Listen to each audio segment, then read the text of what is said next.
Indhasarcaadiyaha weyn Darcy Og indhasarcaadiyahan waalidkii waxay la doonayeen in uu noqdo dhakhtar, balse waxa uu ka doorbiday in uu noqdo indhasarcaadiye.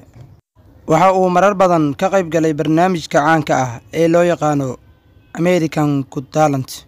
Barnaamijkeena waxaan ku fashalin doonaa dhowr indhasarcaad ee lagu soo bandhigay American Got Talent. Akhyaaray intaanan muuqaalka u guda gelin, fadlan haddii aad nagu cusub tahay nagu soo biir. haddii uu muuqaalku ku cajabiyay, fadlan like saar. mahadsanid. ku soo dhawaada mowduuceena. Indhasarcaadka koowaad. Indhasarcaadiyuhu wuxuu gacanta ku hayaa hal qooley, kadib wuxuu ka dhigayaa laba qooley. Cajiib.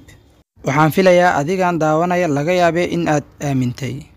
Indhasarcaadkan xeeladda uu ku tiirsan yahay. U fiirso, indhasarcaadyo kasta marka uu ku guda jiro sarcaadintiisa waxa uu isticmaalaa xirfad u gaar ah, taasoo uu dheer tahay boobsiis uu ku qaldayo dadka daawanaya.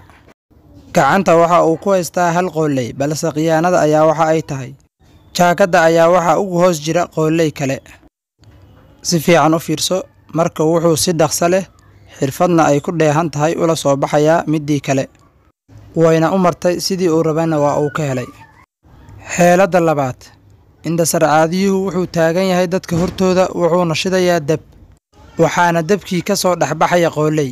La yaab kale.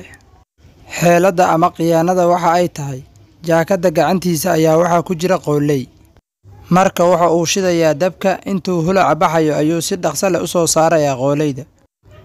Horay ayaan u sheegay indhasarcaadiyaha xirfadiisu waa gacan fudeed khiyaano la jirto. Asxaabay waa ku mahadsantihiin la socodkiina muuqaalka. Assalaamu calaykum waraxmatullaahi wabarakaatu.